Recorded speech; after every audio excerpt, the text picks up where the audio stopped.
nyata Tim 1 Universitas Diponegoro periode tahun 2022 dilaksanakan di kampung halaman masing-masing pada tanggal 5 Januari hingga 15 Februari tahun 2022.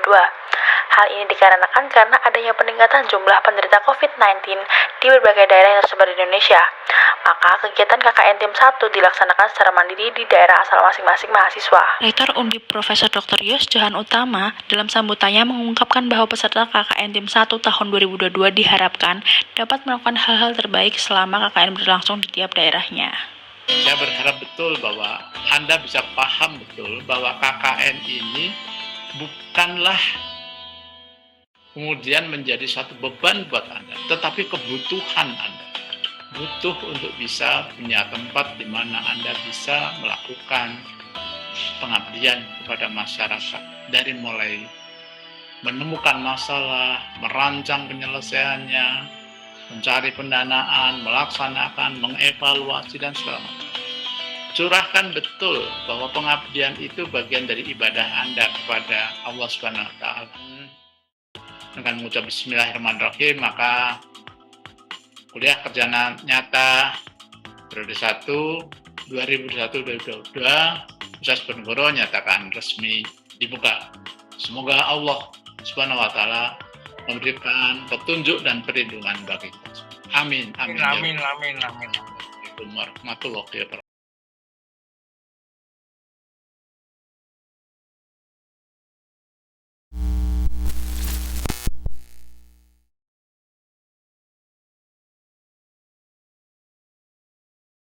Hal yang pertama kali dilakukan sebelum melaksanakan KKN adalah melakukan perizinan seperti yang saya dan teman-teman lakukan di sini. Yang pertama saya melakukan perizinan di Kecamatan Pendurungan, kemudian di Kelurahan Kalicari, dan di RW 5.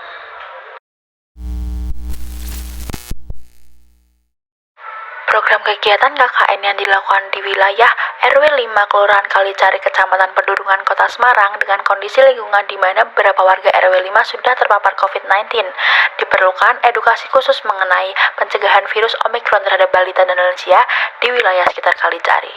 Penyalahgunaan narkoba dapat membahayakan keberlangsungan hidup bangsa karena berdampak fisik, psikis, dan sosial bagi pemuda sebagai generasi penerus bangsa. Maka dari itu diperlukan sosialisasi pendekatan antara keluarga dalam memberikan penyuluhan dan pengetahuan kepada remaja agar berperan aktif dalam kegiatan pencegahan. Dari adanya pandemi COVID-19 juga tidak menghalangi masyarakat untuk memenuhi kebutuhan rumah tangganya. Akan tetapi penghasilan UMKM pada masa pandemi tentunya mengalami penurunan serta kalah dalam bersaing dengan usaha yang lebih besar dan ternama. Maka dari itu UMKM memerlukan strategi pemasaran baru yang dapat menjangkau wilayah yang lebih luas serta dapat meningkatkan daya saing. Kemudian, para pelaku UMKM juga belum tentu paham dengan menggunakan media sosial dalam memasarkan produknya. Potensi wilayah juga bisa dilihat dari pemikiran terbuka dan partisipasi aktif warga sekitar, terutama dengan aktivitas yang berhubungan dengan pemeriksaan kesehatan bagi balita dan lansia. Banyak juga anak dan remaja yang sedang dalam masa pendidikan, serta butuh bimbingan dalam pencegahan penyebaran narkoba. Berdasarkan rapat yang telah dilakukan bersama komunitas gerai kopi dan mie, terdapat banyak UMKM yang dapat berkembang apabila menggunakan strategi pemasaran yang dapat menjangkau wilayah yang lebih luas serta dapat meningkatkan daya saing. Kemudian untuk UMKM yang terpilih diberikan pengetahuan baru mengenai pentingnya penggunaan digital marketing untuk strategi pemasaran bisnisnya dan membagikan poster digital sebagai panduan untuk mencoba di rumah masing-masing.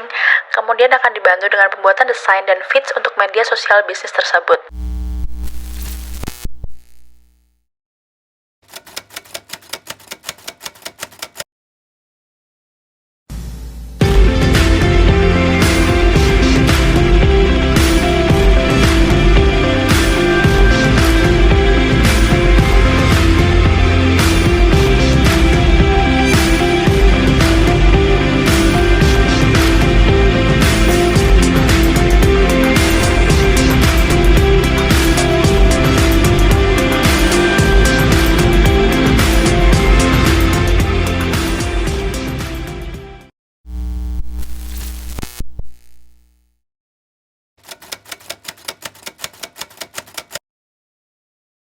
Lakukan gerakan masyarakat sehat. Ini program Kementerian Kesehatan ini. Jadi sekaligus gua promosi program Kemenkes berkaitan dengan Germas. Tadi udah mostly secara outline-nya udah dijelasin Saudara Lutfi, jadi gue pikir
Mungkin kesan-kesannya atau kesan-kesannya. Terima kasih sekali kepada mahasiswa yang KKN di RW 5 Kalicari. Kami sangat antusias, open, peka sekali dan menerima mahasiswa yang KKN di sini untuk menyampaikan program kerjanya ya sangat bagus dan diterima masyarakat dengan adanya sosialisasi ke masyarakat, kemudian untuk bisa ditindaklanjuti lagi di rumah masing-masing warga karena sangat simpel juga untuk Mas Lutfi yang memberikan cara untuk pembuatan lulur yang dari pisang, kemudian dari Mbak yang memberikan kuesioner kepada warga yang sudah diterima hasilnya ternyata sangat bagus ya. Kemudian dari mbak yang lainnya juga ikut kegiatan di posyandu lansia dan posyandu balita. Itu saja yang diadakan di kegiatan di wilayah RW 5. Kemudian sangat terbatas sekali untuk pertemuan dari mahasiswa ke PKK ya, terutama ke PKK RW 5, keterbatasan waktu. Kemudian untuk penyampaiannya juga bagus sekali melalui tidak kekurangan akal, kita melalui grup kita sharing sampai ke bawah, saya sampaikan juga ya, sudah sampaikan juga. Kemudian terima kasih sekali kepada mahasiswa KKN yang sudah membantu kegiatan di RW 5 ya, apabila ada kekurangan kami atas nama perwakilan dari PKK untuk membantu ada kekurangannya ya kami mohon maaf. Kemudian untuk dari mahasiswa KKN sangat bagus sekali, antusias untuk kegiatan di RW 5 ya, hanya itulah yang bisa kami sampaikan dan terima kasih. Goodbye.